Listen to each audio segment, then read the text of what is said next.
Hello বন্ধুরা, তোমরা সবাই কেমন আছো? আমি ডায়েরি অফ মোনালিসা থেকে মোনালিসা বলছি। আবার একটা নতুন মিনি ব্লগ নিয়ে তোমাদের কাছে চলে এসেছি। দেখতেই পাচ্ছ রাত্রি 11:30 বাজছে। আমরা এখন আইসক্রিম পার্টি করছি। আর আমি এখন আছি আমার বাপের বাড়িতে। আর ঋদ্ধি কতই না মজা করছে দেখো। আমরা রাত্রি 11টার সময় আমার ভাই অর্ডার দিল আর সঙ্গে সঙ্গে চলে এলো। আসার পরই আমরা এখন রাত্রেবেলা আইসক্রিম খাচ্ছি। আর ঋদ্ধির এক্সপ্রেশনটা শুধু দেখতে থাকো। এবার নেক্সট ভিডিওতে আবার তোমাদের সঙ্গে দেখা হবে। বাই বাই সবাইকে।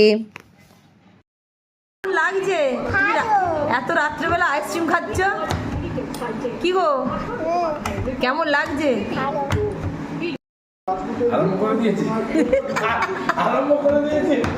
আবার